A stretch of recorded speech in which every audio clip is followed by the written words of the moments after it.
I'm new to this. Okay, we're on live now, so let me go live on my other page. Give me a second.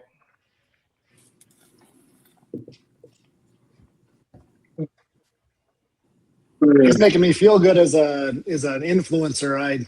I do the same thing. I'm like, am I here, there, everywhere? Nice, nice. That's a good look.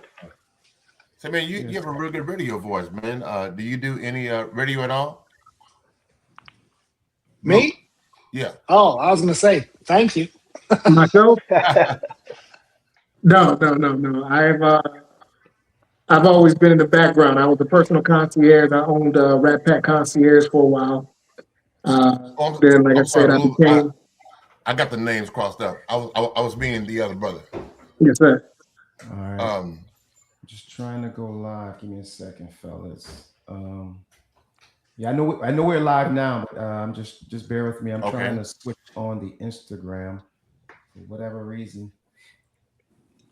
The leader of the Gap Band. Right. Hey, don't worry, Rico. We got you, buddy. I appreciate it. Yeah, you guys. I don't know why, but I think the connections to my Instagram for whatever reason, when your Instagram live producer to preview, there's not a button, so it's all good right now. And I know we're on Facebook and I know we're on YouTube. And the Facebook is Rico Davis, right? Because I don't see it live. Add a link. Oh, on Facebook it's live. On Facebook, what is it? Under what name? Rico Davis? It's official Rico Davis. But what I'm not going to do, I'm not going to let this stop me. Let's go ahead and focus on what we can focus on, which is Facebook right now and YouTube. And what I can do after we're finished with this segment, I'm going to pretty much go ahead and upload some clips to where everybody can see what we're doing. All right. So now that I got everybody on here, let me see. Yep. All right. So I'm going to go ahead and get started, man. Again, man, I want to thank you guys. And you said you can hear me loud and clear, correct? Yes, we can hear you. I want to thank you guys, man, for tuning in. I want to thank you guys for coming on to the Just Ask Rico show. And today's topic is about what are men dealing with that nobody talks about. You guys will be amazed, man, of how many dudes that I talk to on a regular basis that's either asking me questions about something that I've been through, or even if it's relationships.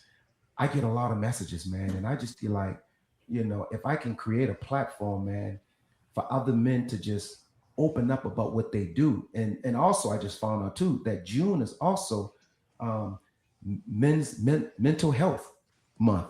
So this is a perfect time for us to talk about what it is that any one of us is dealing with, because none of us is vulnerable, man. And you see guys commit suicides, or you see guys that just give up on life because they feel like there ain't no way out. And I'm sure we all grown men, we've all been through something in our lives where we probably said to ourselves, because I've been naming that book, damn, shit, like what I'm gonna do. And sometimes we feel like we ain't got nothing else to do but give up. But guess what? We all still here, we still fighting. So there's somebody that's gonna watch this video and is gonna say, damn, I didn't know he was feeling like the way I'm feeling. So maybe I can get past this. So that's all we're trying to do, man. And that's why I got these questions, man. And I just want you guys to be real transparent about what you've been through. But because I'm looking at my screen, I'm just gonna go down around the table. We're gonna start off with Blue. Talk about you and who you are and what you got going on. Your screen just went off, sir. Okay. Am I back for you? Not yet. Can you see me? No, just your voice. But for right now, just go ahead and talk. Hopefully it'll cut back on. All right. So yeah, there you go. Perfect. So a little bit about me. I am a 47-year-old male, single father of 2 small children. I used to have a concierge service called Rat Pack Concierge. Had a residency in Vegas, at a place in Atlanta and Florida. Retired when I was 38, and immediately started my non-for-profit called Kingsman, teaching young boys how to be men. Oh, that's good. That's good. So looking forward to bringing that to Houston now that I know this is officially going to be home. Okay. Welcome to Houston. Welcome to Appreciate Houston, it. sir. Thank you. Welcome. All right, Sam, you up next, sir. Yeah, I'm Sam McFord, born and raised right here in Houston, married with 4 kids. I'll be married 26 years this year. Mm. Yes, sir. Yeah. Congratulations. Thank you. I appreciate that.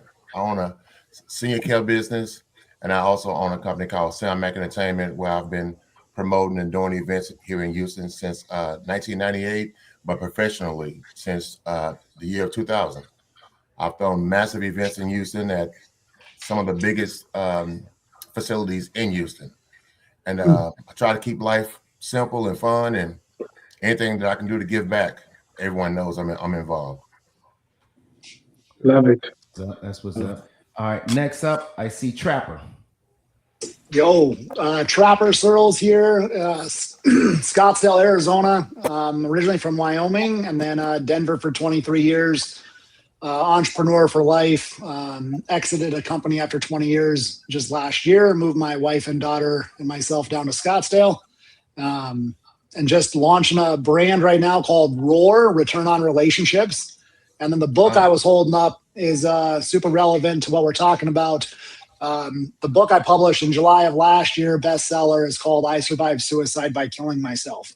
So. Oh. Okay. Okay. That information. Next up, we got Mr. Houston.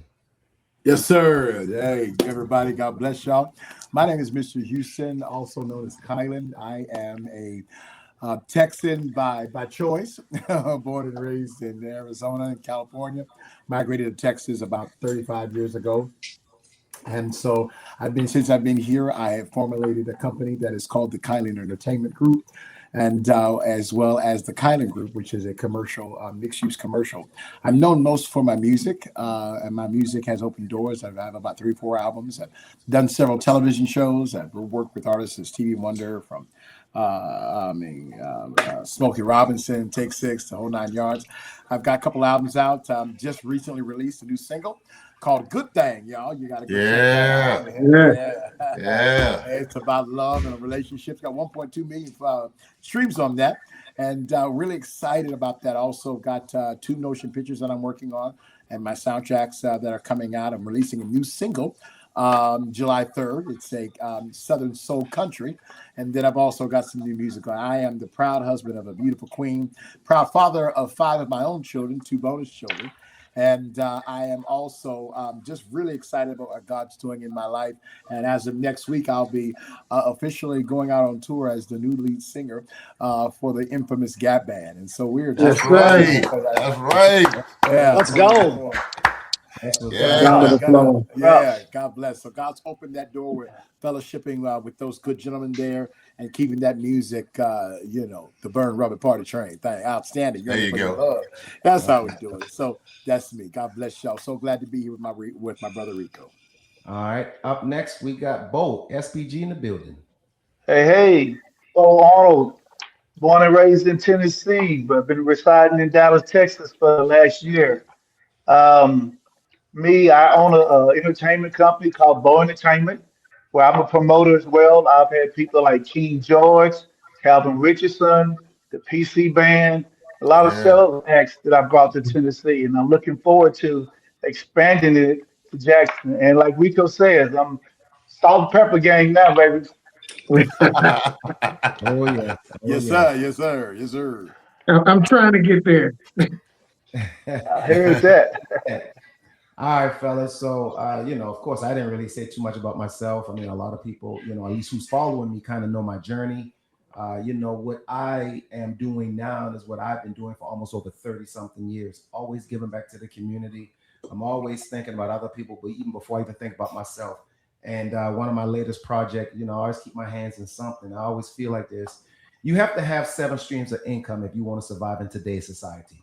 And I've been doing 7 streams of income probably ever since I was 7 years old. I always figured out a way how to make ends meet. Never was the type of dude to walk around with my hands out asking for something. I'm always trying to either figure out a way how to make money or try to bring somebody else along the way. Sometimes you can't bring everybody with you up. It is what it is, But one of my latest project is got my Finally got my own cologne. Well, I don't even want to say cologne. I want to say fragrance because it's unisex and it is that can Right. be worn by men or women, and it's called Suave.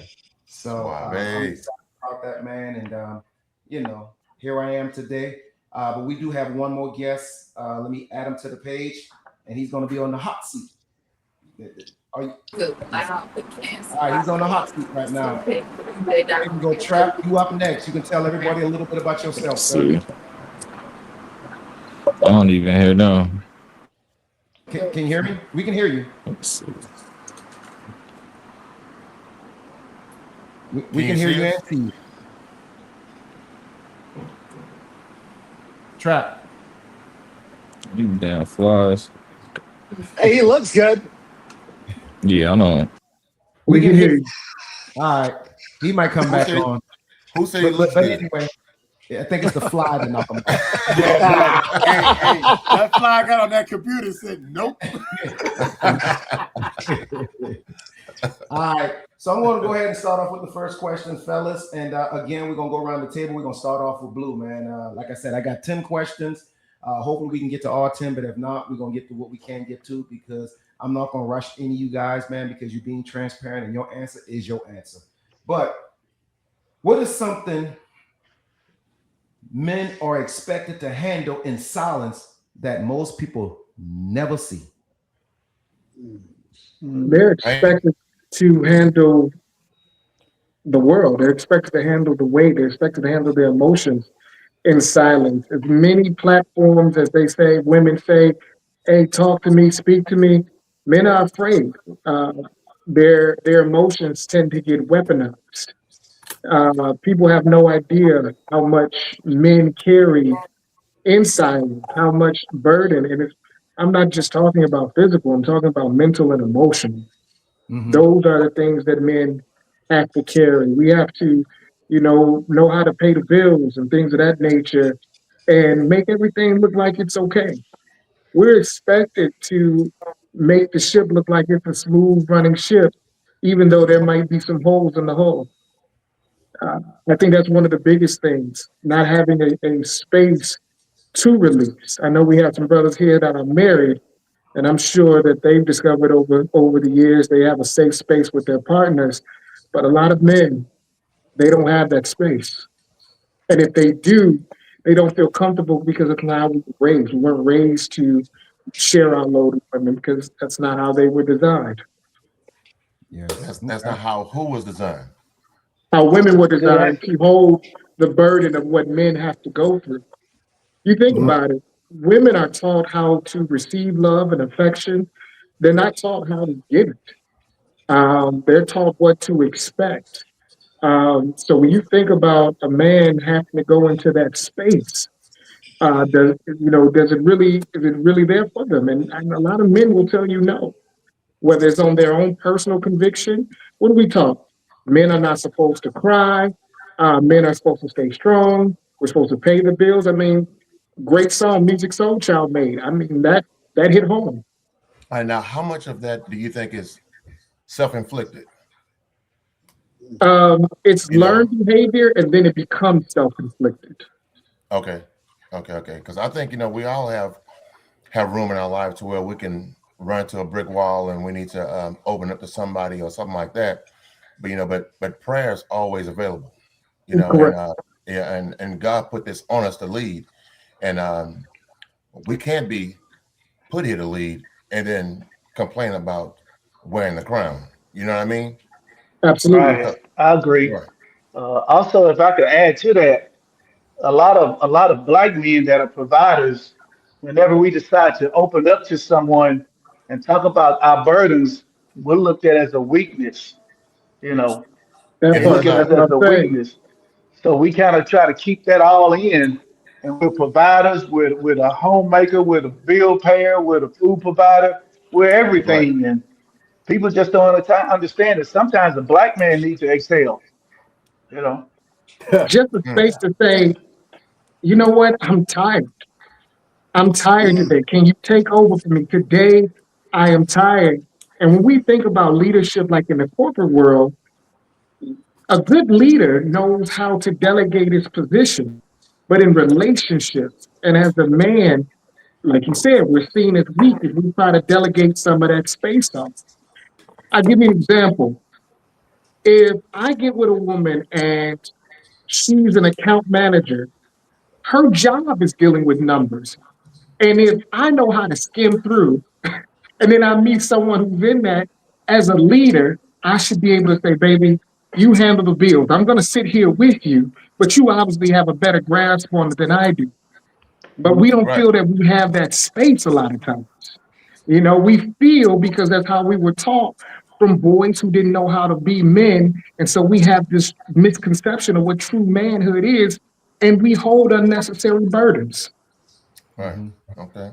Okay. All right, you up next, Trapper. You want to elaborate on that question? What is something men are expected to handle in silence that most people never see? Yeah, just speaking from my experience and close friends, I would say the vulnerability piece is a big deal. You know, I grew up in Casper, Wyoming, and you know, like most of us, dysfunction was heavy.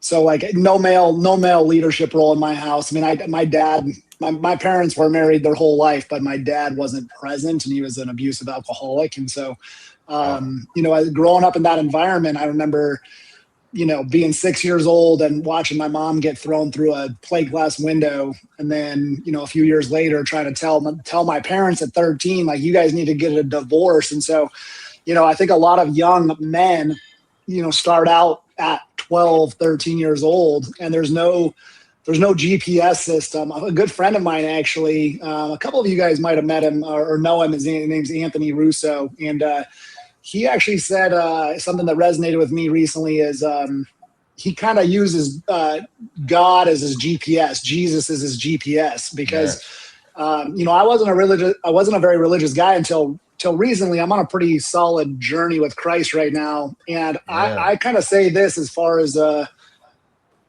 vulnerability and leadership too is I feel like I'm just a vessel nowadays, and things are working through me, and so I don't mind being vulnerable. I haven't been I've been a vulnerable guy, but when I attempted in 21, I think I just decided, hey, enough's enough, and that's when I just started fighting. You know, I stopped fighting the current and I just started going with the flow of like what my creator wants me to do. So vulnerability has always been a big one for me, but I'm an advocate that vulnerability is our greatest strength. And I'm a keynote speaker, and I speak on that all the time. It's like, if we tap into our vulnerability, we're limitless.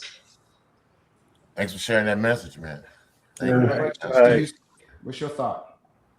Okay, so just for clarity, the question is, what are some of the things that men deal with in silence that people don't know about? Is that what we're doing? Yes, that people just don't see.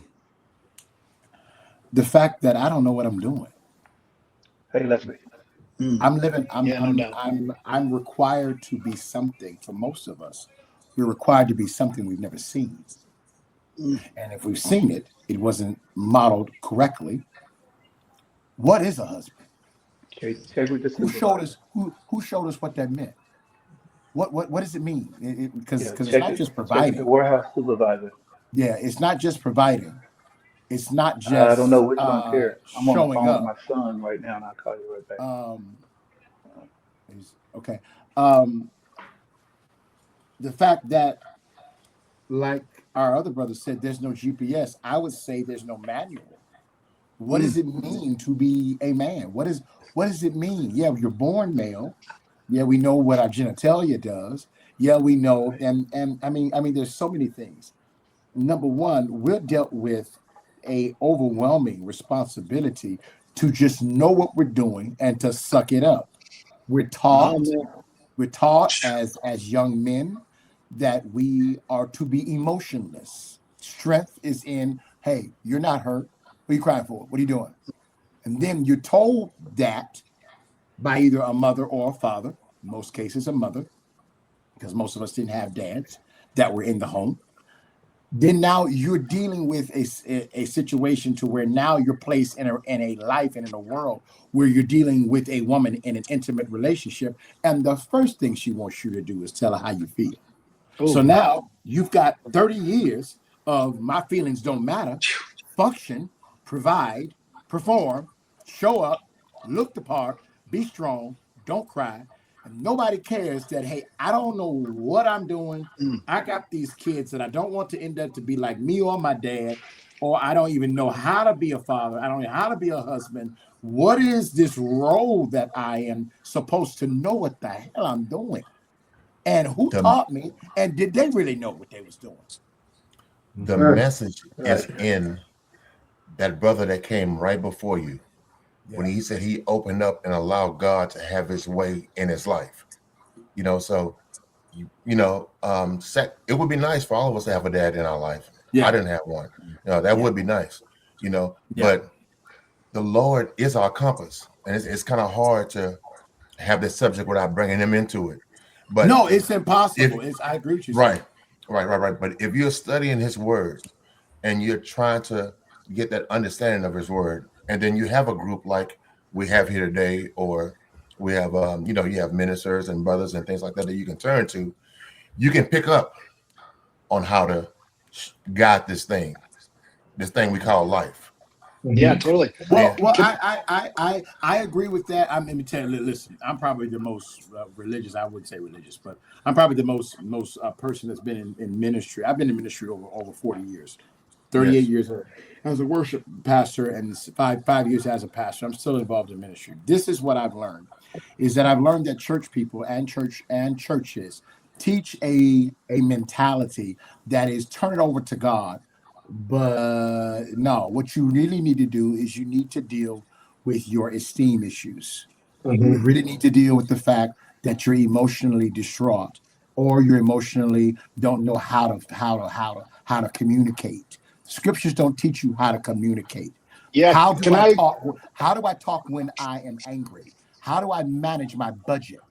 How do I deal with someone that's coming for me? How do I fight fairly? How do I deal with racism? It's okay to have God. It's okay to have that. But what do you do when you're being pulled over by an officer and that officer begins to hit you in the face? And now you're in a situation, or better yet, what do you do when it's your son, like this man, like this young boy who's been convicted 35 years for self-defense? What do you do when that's your boy?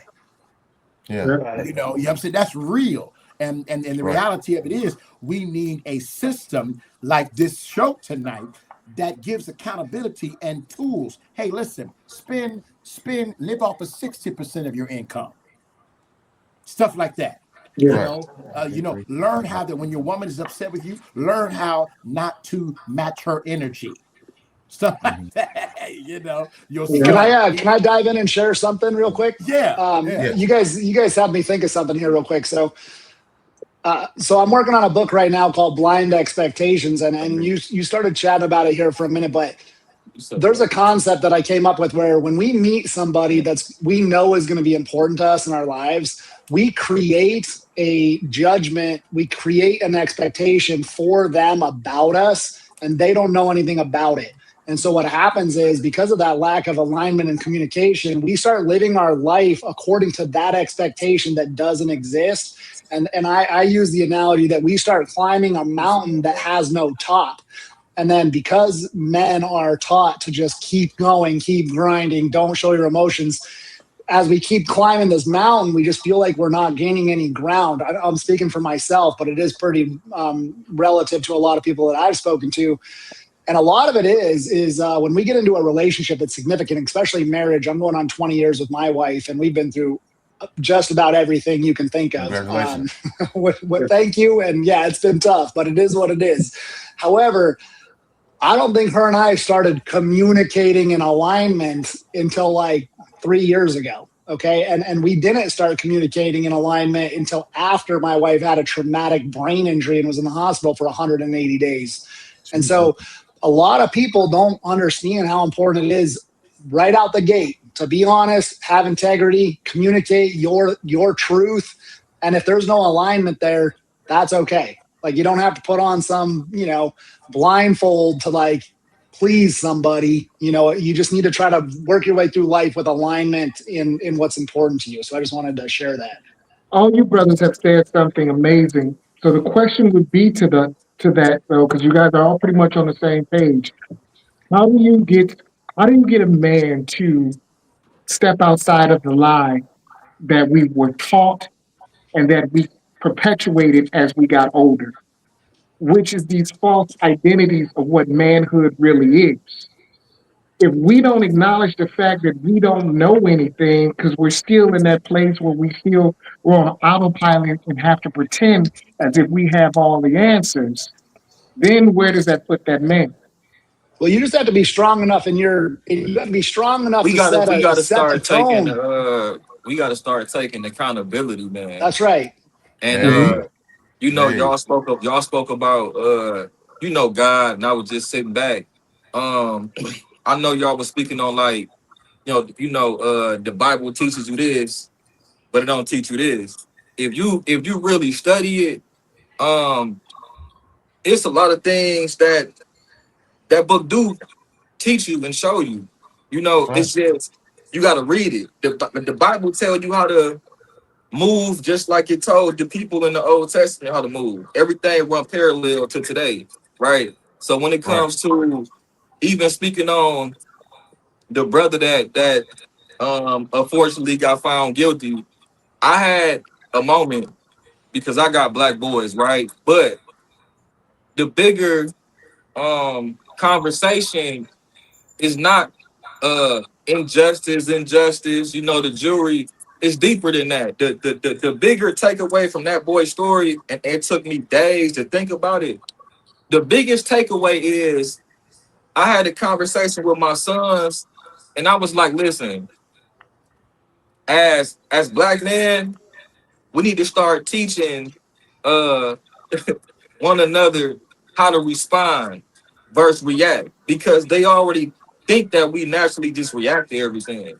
That was expected of that man to pull a knife and outside or whatever.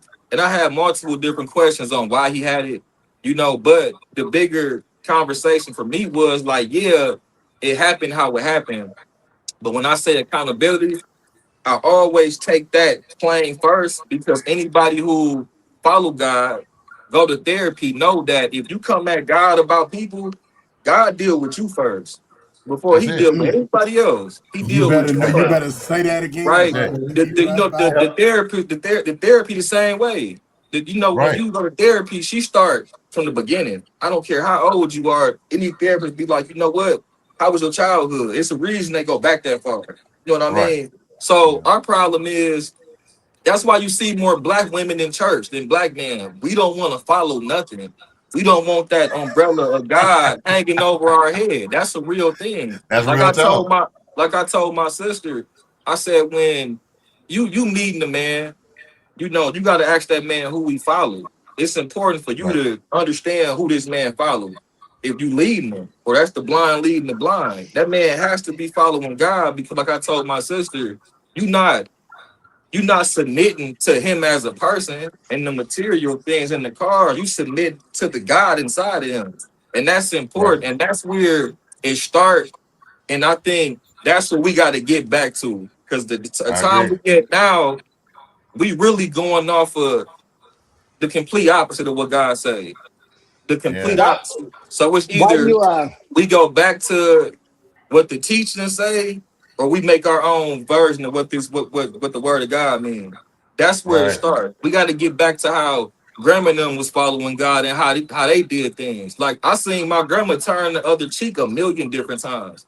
My And granddad too, because he was a that's man his. that used to react and had to learn how to respond, because they want you to react. They want you to whip a knife out. They want you to roll into that narrative. But I told my sons, listen, in that moment, no matter how it make you look, turn around and go tell somebody what's going on.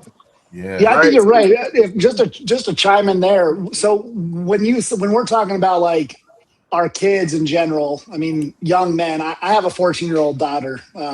She's biracial. She's adopted, and amazing human being. My wife and I, we had fertility challenges, and so that's why we went down that path. But something you said though is like we got to get our. You said we need to get our young I'm just going to say young men in church because I'm not a black man. I can't speak for that.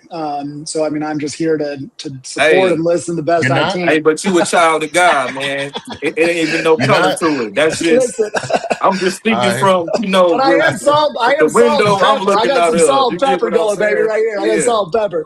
So, but what I will say is, so like, I'm new to this. I'm new to Christ. Like, I mean, I knew who he was my whole life, but I really you an never. infant. Yeah, I mean, I'm just That's new to okay. I'm new to my journey. But you said we need to get our young men into church, and you did say young black men, but I'll just take it a step further and just say, how do we get our young men? Because I do believe that's important into church, but also how do we try to help motivate them to follow that path, right? And you guys obviously speak to it way more than I can't at all. But how do you, as a black man, get your kids into the church? Okay, listen. Let me pin that. Let me throw this out here, right? Yeah. Okay, when you hear me mention them particular people, the only reason why I mention those people because for where I come from, this is a major priority right now. Like our people, not saying like other races, not, but it's like we got to get our people together. Yeah. No, like, I respect that for sure. Before we kind of go front stage with the, Black Lives Matter, this and this, that need to matter to us first. That's important. Right. Very important. Right. We can say, hey, that was wrong, but this little girl just got killed last night by one of us. So it's like, that's wrong, but this is not. Yeah, so it's like, that's the deeper issue. So it's like, before we kind of jump on that stage where, like, all lives matter, we need to matter first because we the only ones kind of having that issue that no other community like having. Like, you don't see different communities saying certain stuff. Like, you don't see the Indians say Indians matter. They don't need to. Right. The only ones that are doing that. Let me address what you asked though. Let me go back to what you said. How do we? Most important thing is that I'm different, okay? And that is that I've been in the church all my life since I was 4. And the church don't work. What works is a relationship with God. You cannot go to a church because what if the church is off? What if the pastor off? Hey, God is wherever you are. You cannot depend on the church. What you need to depend on, number one, is finding a church home that perpetuates a personal relationship with God. You have to have a prayer life. And the only way that you're going to teach your son anything is he's watching what you do. You can't take these children to church like it's a boot camp, because some of the churches don't even have a curriculum that helps them to deal with the bully at school. It's all about Jesus loves you, listen, and teach him the Bible. But why don't I want to carry a gun? Why don't I want to pop off? Why don't I want to handle this person that's talking to me right now? And what you got to put in them is you've got to put in them, first of all, you got to put in them something the same thing Jesus told the disciples when he cut the man's ear off. He said, we don't get down like that. Right, which is a desire to know it's God that same intimately. line. We don't get down like that. You don't cut this man ear off. I got to fix it. We don't get down like that. Right. But what you need is to create a desire. And like you said with the church, it's like God is bigger than a building. And that's why he never confined himself to a church. That's why he said, I am wherever you are. So like the people who go to church, I'll tip my hat to them, but it's more so like we not in that era of how churches was when Granny and them was going. It's more about sowing seeds and, tens of thousands and 20s, and you give me 1,000, your blessings will make it to. So it's like with the churches, you got people who, like you said, they just visioning God on Sunday. God, wherever you at. Like they said church. When he mentioned church in the Bible, he never talked about a building. He talked about one or more, 2 people sitting there talking about God. Totally. And I was just referencing that because you brought up how we get you mentioned how we get our boys back into church. And so that you actually just kind of brought up what I was thinking is I was always taught, and I don't go to church currently because of what you just said, is I feel like I've been taught a congregation is more that it's 2 or more people speaking the word, right? Like that is the church. Like Christ is with you where you are. And so I guess to take it back to the question that you originally you brought up was you brought up how you needed to get the boys in the community back into that space. But correct me if I'm wrong, but like that's just like us as men need to be better leaders to our kids, right? Yeah, right. But I want to piggyback on what Mr. Houston said, which is going to church and getting them into church is a beautiful thing, but it's more about having that personal relationship with God. Because remember, once you get there to that judgment day, every knee is going to bow and every tongue is going to confess for itself. Can't say I went to church every Sunday. All that's not going to matter. And one of the things that I love about Mr. Houston is that I've only seen him and the artist Kim do this. They add the word to every show. Us sharing that word and us sharing that word with the youth, because there's no telling when they need to hear it or if they haven't heard it at all. So I don't want to bring you to, I don't want to necessarily have to make you come to church. I want to bring that word and I want to talk to you about that word and see if that can change your life. All right. Yeah, I feel that. Yeah. Real yeah, quick, but I want to you've get got- to the next question. Go ahead. Hey, Trap, real quick, because I think everybody can hear your conversation. Go ahead and introduce yourself and tell them who you are before I get to the second question, because we already been on here for 36 minutes and we only got the one question. So go ahead and tell them who you are, sir.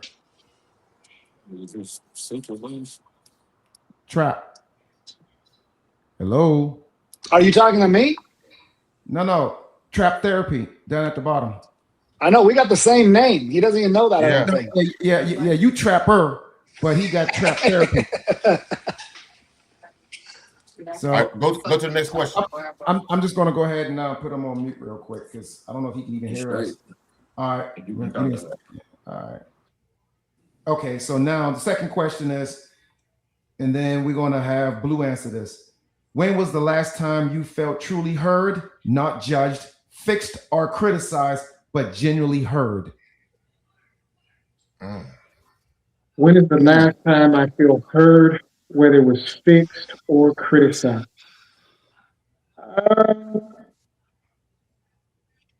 I've created a small circle for myself.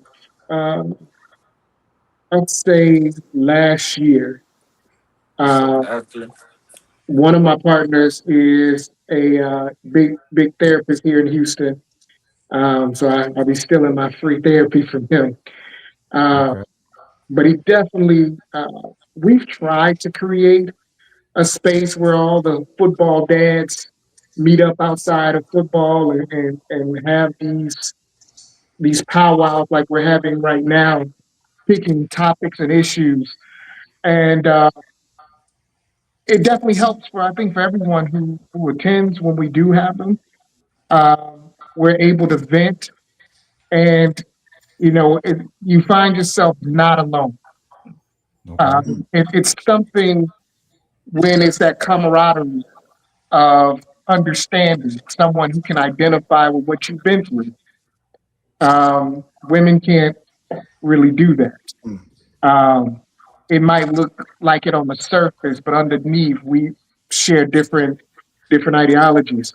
So for me, I would say it was about a year ago when we all had the power. Everybody has their lives, so definitely something we've all said we wanted to do more so. And the reason I felt heard is because, like you guys, they were chiming in because they've had the same emotional experiences and things of that nature. So that's what it was for me. All right. I know I got a better idea. Hey, Trap Therapy, can you hear me? Trap Therapy, can you hear me? All right. I'll put him back on mute. Okay. So the next question I'm going to ask for Sam. What is the biggest misconception society has about men? The biggest misconception society has about men.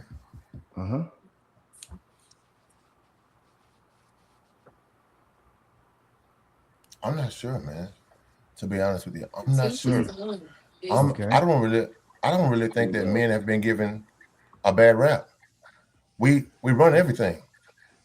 We direct everything. We're at the head of every table, every business. I don't think men have been given a bad rap. To expect more from a man should be expected. I mean, I don't think men have been given a bad rap. I know that there's a lot of shows on YouTube where we're in bash black woman season, but I don't think men have been given a bad rap at all. Okay. All right. Let me ask this next question. Trap Therapy, can you hear me? All right. I guess I'm gonna have to take him off because I don't think something's going on with his system. All right. Mr. Houston, I got a question. What pressure do you think men face today that women often underestimate? Dealing with them.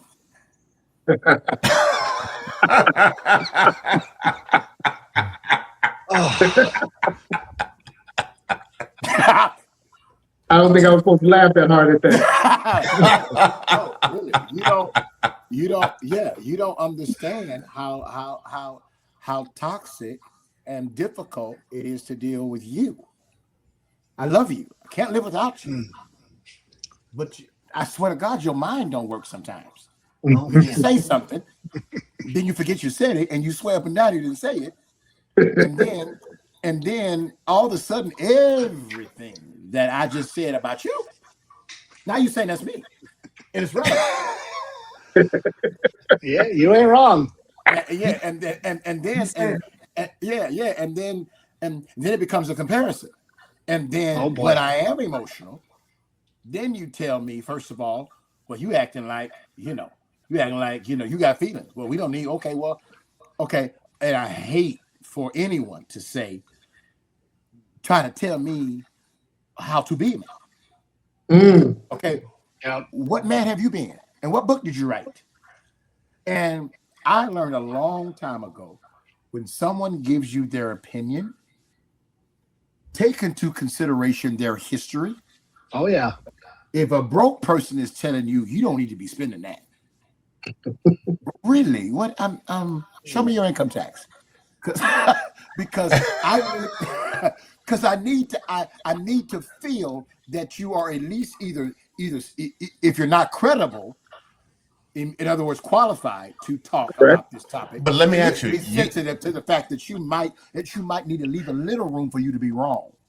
But outside of the being right and being wrong, don't you believe that men and women should really mold each other in a relationship? So she can be right. Let me tell you something. You absolutely right, Sam. You're absolutely right. This is what I say to that question. I told my wife that the Lord revealed to me that she is the oven that He's making me in. Let me break that down. Break that down. When you make a cake, you make the cake and you have all these ingredients. Okay, you got the eggs, you got the butter, you got the milk, you got the everything. You put it in the bowl, right? You got the flour, you got everything. You put it in the bowl. The cake in and of itself, the batter is good. You can taste it, but it's not ready to be presented or to be consumed. You have to put it in a dark, hot place for a specific time for everything that's been put inside the cake to congeal and finally be prepared enough to be not only presentable, but to be ingested. Well, that's what life is, and that's what your spouse is. Your spouse is the person that is designed to show you where you're messed up. And they're designed to teach you, hey, listen, on both ends. On both ends. Hey, listen, I asked God for patience and He gave me your dumb ass. I asked God for this problem. I asked God for wisdom and He gave me this issue. I asked God for this. And today I'm realizing that you are the person that God is using to make me more patient. You are the person that God is using to make me more loving. If I can love you when I know sometimes you're wrong, then what I'm doing is I've become as Christ is to the church. And Christ said to His wife, He said, Father, forgive them, for they know not what to do. And they was killing him. Yeah. So there you have it. You self-sacrifice. And women don't understand that it takes a sacrifice for me to be with you, not because I love you, but because we're different, we don't think the same, we don't approach the same. You want to do all that, and I'm just. But I'm aren't women making a sacrifice when they're asked to be submissive? That ain't the question, Sam.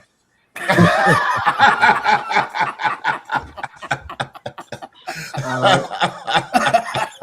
So, let's go to let's go to number 5. Right. Can you hear me? Can you hear me, Trap? Hello. Can we text him or? Yeah, I just hit him up on the side. He said he can hear me, but we're asking him the question again. All right. So the question is going to come to you, Trapper. Okay. Have you ever felt like you had to pretend everything was okay when it wasn't, and why? Oh boy. Yeah. I want some of that. Okay. So I'm just gonna I'll cite my experience, and my all of our lives have different traumas in them, right? Different dysfunctions. But in 2015, I was grinding real hard, growing my business in Denver, success from the outside, everything looked great. And I found out my wife was having an affair. And oh, geez, your current wife? Yeah. And man, I'll tell you what, there wasn't anything you could do except it's all good. You didn't really want anyone to know or think that you failed, because I already thought I failed harder than anybody. And then, and that led to, this is going to sound crazy because we're all just meeting each other, but that's the whole point of this book I wrote is, we were just talking about our wives and how they shape us. And I loved what Mr. Houston said, because I used to think that I was the leader in my relationship because I was the man. Well, my wife's 4 years older than me, way more educated than I am, way smarter than I am. And I was those ingredients that just were all messed up inside that bottle. And my wife, I didn't realize she was leading us. She was leading me for the majority of our marriage. And I thank God, because if I was in real control, I probably would have been a disaster. But we went through a trauma of infidelity. And then we went through it again and again, all 3 times with the same guy with her. And a lot of friends of mine were like, at this point, the second and third time, they were like, man, we lost respect for you. You don't respect yourself, et cetera, et cetera. And I understand that perspective. However, they didn't know the damage that I was doing by neglecting my wife and putting all of my energy into my business for 15 years. And so I took accountability for the challenges that I created in my marriage. And then in 21, when I attempted, nobody knew that was happening. In 2021, that was my best year. I almost made $1 million of income that year. That was awesome. Wow. But, the outside looked great. I had supercars and a big house in Colorado, a pool. And that's the year that I attempted, because my relationships didn't exist. And that's when I just decided that it was time for me to go. And so when I came through that and I went through ideation counseling, I learned that my wife taught me through all those lessons. Like, I was in the oven that whole time. Nobody knew that I was at a place where I was going to take my life. And I had to hold that to myself. But when I released it, because I was vulnerable afterwards, then I found out who my community was and the people that supported us. And that community has literally led me to being on here with you guys. I know that we don't know each other, but that's really how it ties into that, is I had to be accountable for a lot of things that I created. And then my wife and I now have the strongest marriage we ever had. And if I would have given up on that early, where would we be? Yeah, that's good. That's a good message. All right, we're going to try this again. Trap Therapy, can you hear me? Yeah, I can hear you now. All right, go ahead and introduce yourself, and then I got a question for you after you introduce yourself, who you are and what you got going on. Well, for starters, my real name is Deontay. My friends and business partner, they call me D. I reside in Austin, Texas. I run a man support group Sunday. On Saturday, I got this little circle that I'm trying to teach the Bible to just certain individuals to understand it a lot more better, so they can start following God also. But outside of that, I'm in trucking and I'm a father. Most importantly. So that's pretty much sums up who I am. Okay. Yeah. Appreciate the Cool. information. Well, I got a question for you. What is one thing you wish your spouse, partner, family, or friends understood about being a man?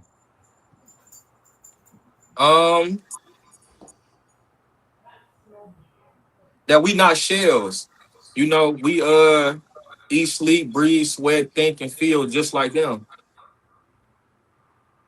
I wish as a collective, all those people that you mentioned understood that it's not fitting for a man to walk around like a foot soldier 24/7. Like we need space to think, to feel, to mess up, and stop thinking that we just emotionally unavailable just beings. And like I think somebody hit on it, like we was conditioned like that. Like when we was kids, let's just say you got a daughter and a son. If your son falls off the bike, the world gonna be like, get up. You a man, go get you a frozen pack of peas and put it on your shoulder. Like, man up. But if your daughter fall, the world gonna rush you. So after years of that, like I don't know who was hitting on it. We conditioned to not be in that room all together. I think that's important as a collective. Everybody you just mentioned to understand that we are not like shells. We do feel and think like everybody else. Okay. Sam. Hey, I got now a question. Rico, we Yes, sir. want you to join into this discussion, man. So, are you going to answer some of these questions? I mean, right now, honestly, man, I'm giving you guys the platform to be All right. transparent and we can hear you guys. Because you know me, if I start talking, we're gonna take about 7 or 8 hours. All right, I got a question for you, Sam. Do men have enough safe spaces to be vulnerable, or we still taught man up and keep it moving? No. But the world don't want to hear that. The world don't want to hear that, because we're in an era now to where men are crying too much. So men are crying too much, man. So no. As a matter of fact, I think we have too many safe spaces, man. People are venting all over YouTube, man. They're on Facebook crying about this, crying about that, man. Man, we're in the cryberry area, man. Now, probably, years ago, when James Evans was around, we can say, hey, men didn't have, those platforms or those areas where they could vent and kind of let go of their frustrations and get some feedback from brothers. But now this cryberry area, it's funny you say that. Man, I'm with Sam on that one, man. We got too many spaces to let men not be men. So Sam, let me ask you this question, Sam. Yeah. I'm 47 years old, right? Yeah. I was raised, literally, I was raised in a nightclub, the biggest nightclub in Chicago. Oh. And with that, I had pimps, drug dealers, and real men teach me how to be a man. One of the things that I learned that there was a lot of pimp code and gentleman code was one of the same, just for different ends of the spectrum. Okay. And so it formed me. And we had a lot of man code that we just don't see anymore. So with us, because it's our fault, right? Because we raised these softer men and their mothers have raised them to be the man or the girlfriend they always wanted them to be. And but we're not there for our kids. Exactly. See, that's what we're living out. The men aren't there for their kids. If It's the men been were there the, if the men were there for their kids, they have more structure. Correct. Like I commend that brother that after his wife stepped out, he stayed in there. Oh yeah, that's a strong brother. And if it's because they have a child, once that child gets older or as that child's growing up, he can pass that message on to that child. You know what I mean? But if the brothers ain't there, we can't blame the women for how they raise our boys. True indeed. No doubt. But my question to them is, for the men of our era, is there enough safe space? Because our era now has been called toxic for leading. Anybody who's in my circle knows there's no safer place than with me. And I'm no tough guy by any means, but I have a protective spirit. So when I'm protecting you emotionally, I'm protecting you physically, I'm protecting you financially, I'm protecting you. That is what I do. It's all incumbent. So for the men like us who were raised in that don't cry, men are quiet, who hold things in, do those men have a safe space? Check this out. I have a when I was young, I had an uncle. He's passed on now. His nickname was Cowboy, Uncle Cowboy. And one time he was crying to me. I'm young, and so I asked him, why was he telling me all that? Like, why he didn't call, like one of his friends or something like that.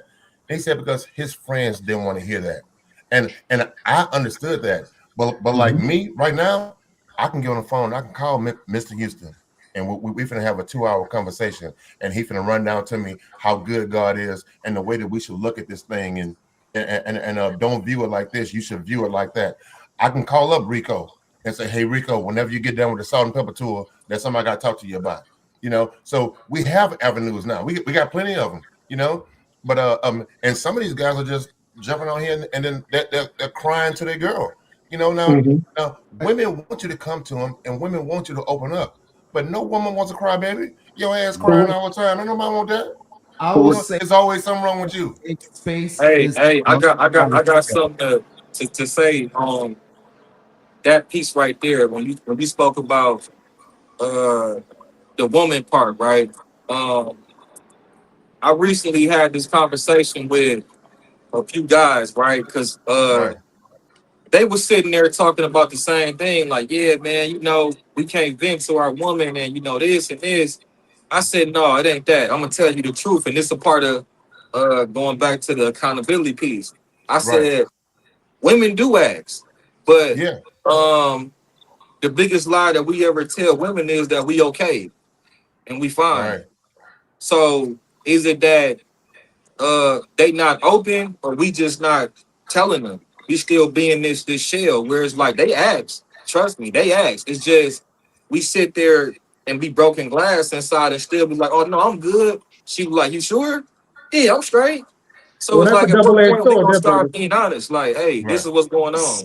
Yeah, but I think to follow up with that, because I think that's a good point. But I also think that that's where we need to understand, like, our person. Like with my wife, we have a pretty unique situation just because of what it is, and there's not enough time to dive into that. But we have to understand, like, what can our partner, like, what can my wife handle that's not going to create an additional amount of stress for her, because she might just not know how to connect to that. So for instance, like, I've got a buddy named Chase in Colorado, and if I need to talk to him about heavy financial shit, like, that's not like crazy, but like, I know that's going to stress my wife out, and maybe I just need to vent, right? So I'll just hit him up because we can vent, and there's no expectation between the two of us.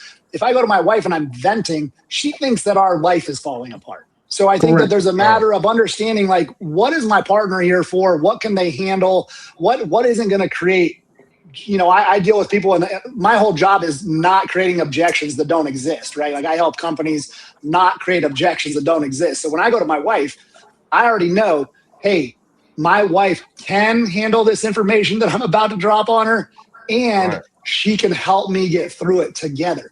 If I have a challenge that she can't help me with, but I need to get through it and it's not affecting us, I'll just hit my boy up and be like, bro, I need 15 minutes. My taxes are kicking my ass and I need a hand right now. Like, but it's just avenues, like a 100%. Correct. Right. Yeah, we all have avenues. Yeah. Well, that was my point. That's what I was saying. There's a double-edged sword to what Trap was saying, because, like, we have Brother Trap over here saying, you have to know your audience. You have to know how much to bring to it, because where we go again, we are the protectors, we're the providers. And so protecting her is also protecting her mental. Yeah. You might just be needing to bounce ideas off. And like you said, now she thinks we about to lose the house in 3 days.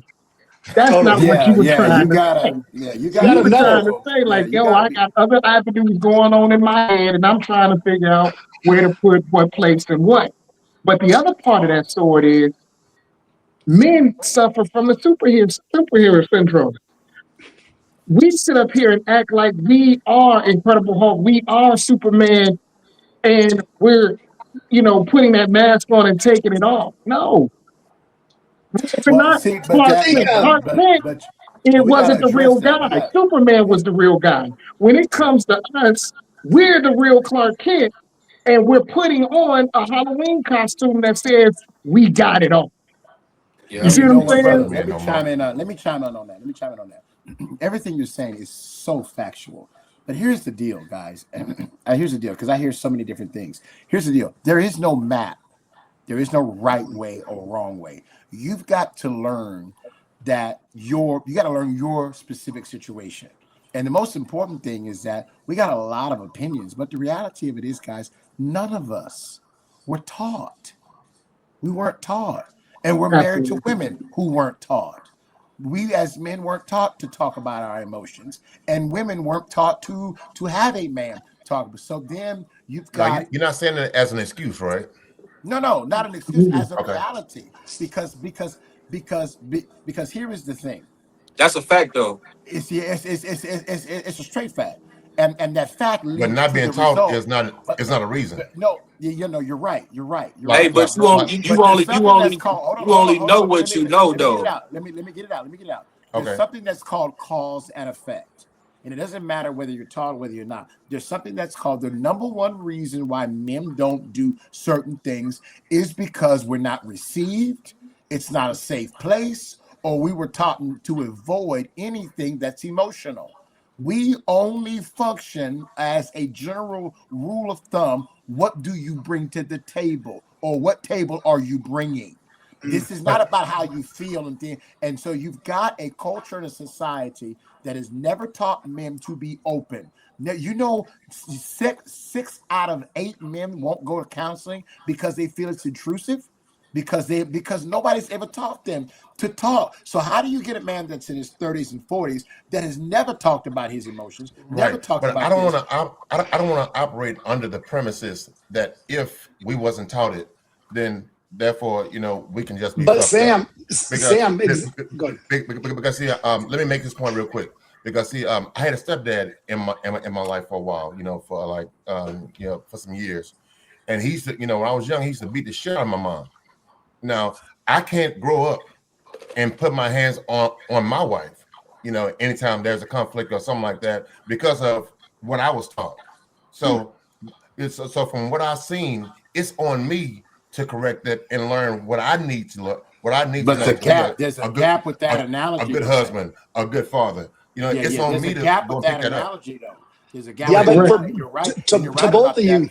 But here's the gap. Hey, you know what? You Why 100% right. He 100% right when it comes to like, but two things can be true at once, right? So like how he just hit on, like, I seen this and I did this. So how I live my life is what you see in me is called reverse trauma. I go against everything I seen coming up, right? Yeah. So when it comes to the other point, that's a true statement too. So like, if let's just say, for example, you never seen a man subscribing to your mama the right way, right? Or your father. Kids are sponges. Where else you gonna learn this from, right? So when you get older, like how you said, you can. And let me make this point. You know how you can speak on something, and then somebody will be like, "Well, that wasn't his story. He made it out. Yeah, he one of the few. That's the minority, not the majority, right? So the majority, if they grew up and seen, like, let me make this point. If I'm a man and I seen my mother disrespecting my father. I'm gonna either like women like that or I'm gonna hate them. Ain't no in between. So if you a girl and you seeing your dad, you walk in the house every day, the man not working. You see the mother putting on, providing, paying bills. As a woman, you either gonna like dudes with no ambition or you gonna hate them because kids are sponges. So like when you get older, I had a woman tell me like that ain't no excuse because I was like this. Listen, why you think it's not? If this woman never taught her daughter recipes, you think at 20 she gonna be an amazing cook? No, Exactly. she not. Come on. She not. Brother, you're absolutely right. Let me chime in. Can I chime in real quick? Yeah, brother. Please, we'd love to hear what you have to say. Let me just say this, and then I'll get out the way. We are a creature of habit of what we've learned. You cannot demand that someone operate in a place where they have not been exposed or taught. You can say, okay, listen, y'all saw abuse. Not going to do abuse. Why are you not going to do abuse? Because you have to fill in that gap to say you don't do abuse because you don't want to be abused. Number two, you're feeling at some spirit of rejection or some spirit of loss of control. So the only reason why you're hitting is because you don't like that you can't control, that you can't do anything about it. And as a result of it right now, let me show you how to handle your emotions. And then we can talk about your hands. Because your hands are only doing what your emotions are telling you what to do. And if you don't get a teacher, if you don't get exposed to credible information, that's a real important thing he hit. So Mr. Houston, here, that's what I wanted to, here's what I want to say is like, you just hit it and so did Trap. So like, here's the deal.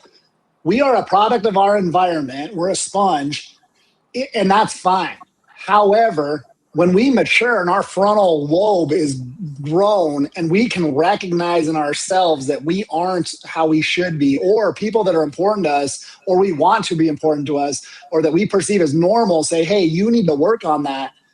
We have to try to seek out leadership. You know, I didn't know how to do that, right? And so I was extremely dysfunctional as a young man in my 20s. And then I was gifted people in my life to go, oh, those things aren't, just because I'm a product of that environment doesn't mean they're okay or right? And I had to be corrected. Like I had to be corrected, right? To learn. And you just said it right there is we either get fortunate that education comes into our life, or sometimes we don't, dude. And I think that's where the bigger responsibility is for all of us is when we see the course is off course, when we see a man is off course, and we know what the course kind of looks like, even though it's our opinion on the course, it's our job, it's our duty to say, hey, bro, hey, buddy, hey, man, like, can I have a conversation with you? And I just want to educate you, like, that doesn't seem right, or like how you're seeing this perspective. Can you try to look at it a different way? And that's just what you were saying too. And then Trap also is like, I agree. I believe that we're all saying we don't have to be a sponge. Yeah, we're all saying the same thing. We are. Because let me say this real quick, Trap. Yeah. Here's the thing. In life, we're going to do things in spite of and because of. So, like you guys were saying, you were talking about the abuse and things of that nature. My biological father ain't nothing to write home about. I was petrified of being a father. I didn't want kids. I thought being a bad dad was contagious. I thought it was hereditary. That's what it was. I thought it was hereditary. Then I wanted to be a dad. Wow. And he gave me still the best example. Because I figured if I could do the opposite of everything he did, I had to fall somewhere between good and bad. Right. Yeah. You see what I'm saying? Then that. there were great men that blessed me in my life, that educated me in things. So I say, okay, this is direction here. This is what I need. This is what manhood is. So when people look at me and say, oh man, your dad wasn't shit, this, that, and the other, my response to them is, I still have to give him praise because everything that you love about me is because and in spite of that same person. Come on, man. He showed me what not to do. Maturity, though. That's maturity, though. That's what not to do. Yeah. Real That's quick. a real thing, man. What you gotta get. That's a real thing, man. That's what you got. But like other Trap hit on, like you said, when you get older and you do realize that I'm gonna tell you why I embedded myself back in therapy. So what happens is you end up at my age, almost 30, relearning Can you hear me? everything you learned. So by the time you realize like it ain't fitting to mess over good people, think about how many people you done messed over in You that can't do nothing about process. that, And though. that's why me and my You can't do nothing mother about that. had that You can't do nothing about conversation that. when I was Can you 24. hear me? Yes, sir. Yeah, we can hear you. We can hear you, Sam. Hey, real quick, Yeah. right now we at an No, we can't hour hear you. and 10 minutes. I can So see you. Sam. what I'm going to I do, can't hear you though. I got these questions that I'm going The to bottom ask. line is, guys, this is what you got to get, all of us. Hey, Mr. Houston. hello. Mr. Yes, Houston, sir. hold on Can a you hear me? sec, because Rico's trying to tell us something. Can somebody hear? Everybody can hear me? No, I can't Yeah, hear I you. got Rico. you. Well, my speaker, I can hear you, Rico. I I can hear don't know you, if I'm Rico. Houston can't. He's just like, I'm gonna keep going. I mean, I don't know. All right, can you hear me now, Mr. Houston? So Mr. Trapper, Houston can't hear Trapper, you. you the only one that can No, hear I me? can't hear you. I can hear you. I think the rest of us can hear you. All right, I think something's going on. Let me see his phone. Oh, give me a second. Let me see something. Trap therapy, can you hear Rico? I can hear you, man. That's the devil. Yeah, I can hear. Let me see That's if the he's devil, on mute. man. Oh, you know what? He got Rico himself on mute. Rico muted himself. Houston. No. Yeah, I muted myself because I'm yeah. Yeah, so that's why. So now you can hear me, right, Houston? See, his phone keep muting. It's on mute right now. Mr. Houston, can you hear me? I can hear everybody except Rico. Okay. Yeah. All right. So you can't hear me right now. Mr. He can't Rico, hear you. Mr. Rico, ask the question and I'll make sure Mr. Houston hears it. All right. Sound like a plan. All right. I'm going to go around the table. So I'm going to start off with you, Blue, and you give me your answer like in about 10 seconds, and then I'm going to go around the table.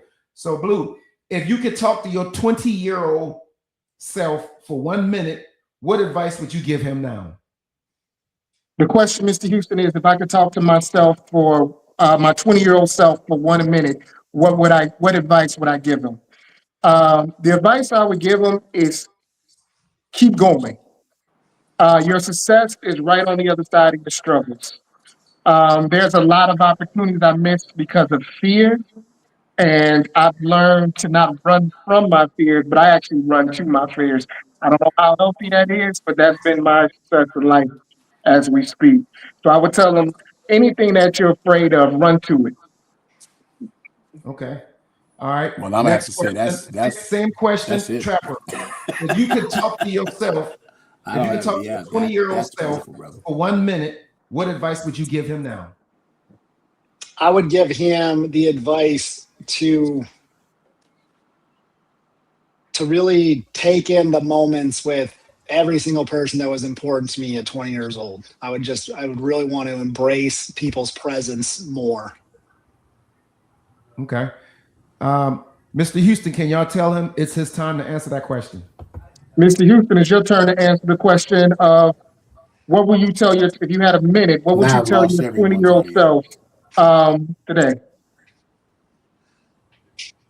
Mr. Houston, can you hear me? He just said his audio is gone. Okay, Houston, we have a problem. I'm going to put him on mute just in case. So the question, go ahead, Trap. You answer that question since you can hear me. What I would tell my 20-year-old self, I think it's the same thing I told both of my sons. Make your 20s about pouring into you and building your relationship with God. You know, don't be too quick to embed yourself in this. It's a reason you build in your 20s.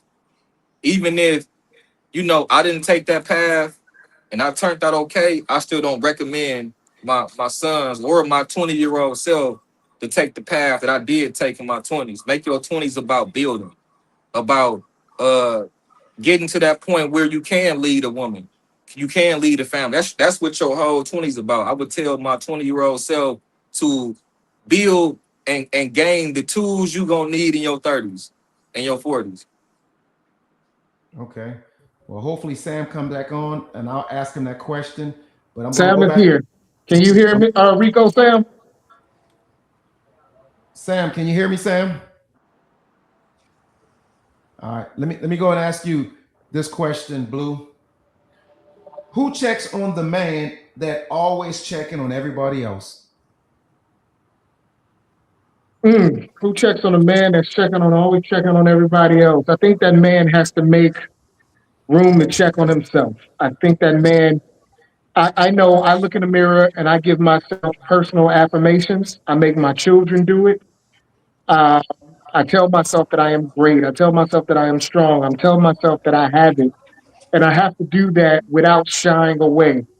I practice that exercise because I don't really know if there's anyone to tell the man that tells everyone else everything is okay. Is there really a place for me? So I have to make it for myself. So as I'm pouring into others, I just can't leave a space. I have to leave some space for myself as well. Okay. Sam, can you hear me? How about Mr. Houston? Can you hear me? I can. Okay. The question for you, if you could talk to your 20-year-old self for 1 minute, what advice would you give him now? Hello. You are loved. And you don't have to perform to receive love. You are gifted, and your mistakes, there's going to be fruit on the vine of everything that happens for you or to you. If you're going to live your life knowing that some of your greatest victories will come out of your failures. And there is, the struggle can produce wealth that wealth can't afford. Okay. Hey, can I answer that last question while we waiting? About the who checks on the man that always checking on everybody else? Yes, sir. Go ahead. I got two answers to that. The first one is, at some point, we always be worried about who pouring back into our cup, right? So one thing I realized by talking to my pastor, and he shed light on this. So who checks on the man who checks on everybody else? That's God's job. That's God's job to pour back into our cup. We just worry about pouring. The second person who really checks up on the man is your woman. We don't see that. We don't notice that. But they do. If you have a that type of woman around you. But the woman don't have to be your significant other. It can be your mother, your auntie. We all got grandmas who did that. My grandma definitely was that person for me. That was one person I can confide in if I didn't have nobody else. Okay. All right. Sam, can you hear me? I think he's No. I'm sorry. Can you hear me? Yeah. Can you hear me? Yep, we got you, Sam. Yeah, I can hear you now. All right. Question, Sam. If you could talk to your 20-year-old self for just 1 minute, what advice would you give him now? Don't rush. Don't rush on nothing. Don't rush for nothing. Don't rush to nothing. Save as much as possible.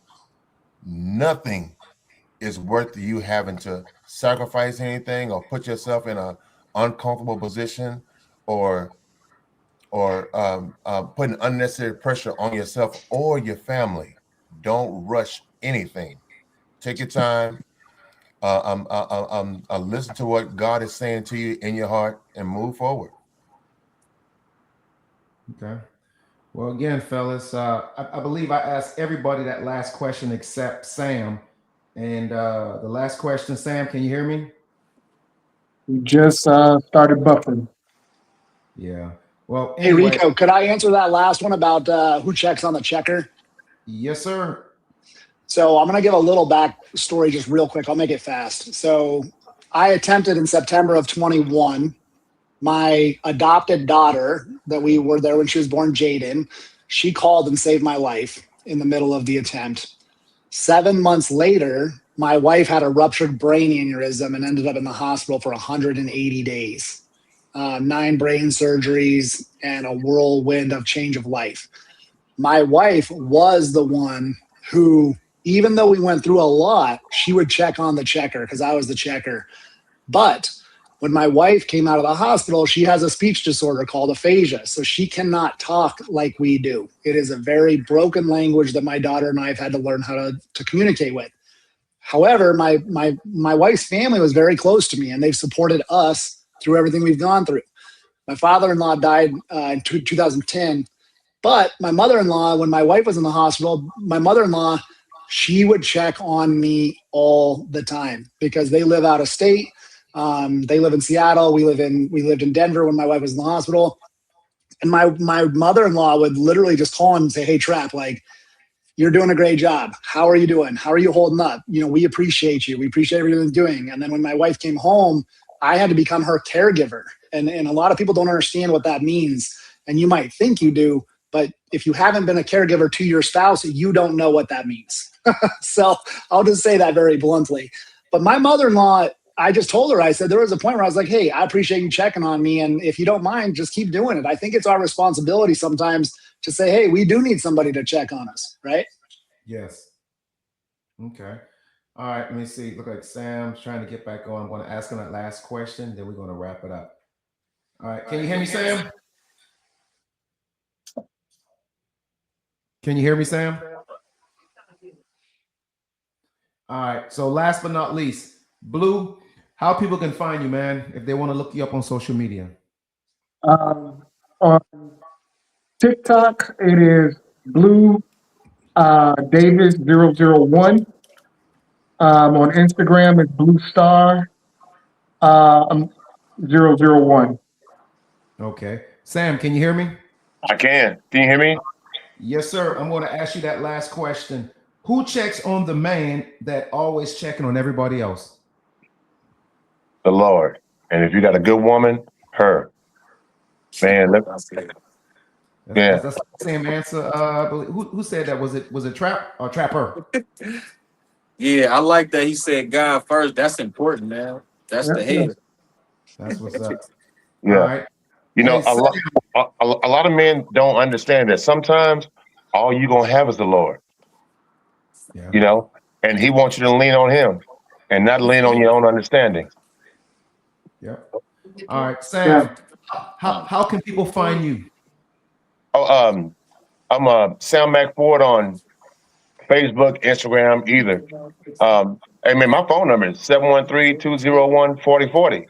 You know, so You sure you want to do that on social media? Right. I'm easy to find, man. Hey, I operate with the public.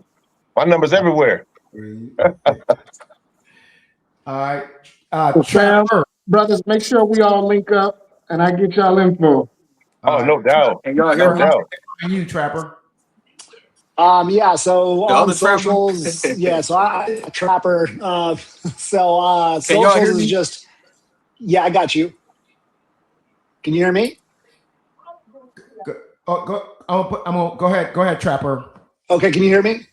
I can hear you loud and clear. Okay, cool. Yeah, so you can find me at Trapper Searles on any of the socials, Instagram, Facebook, TikTok. It's all just at TRAPPERSEARLES. Yeah.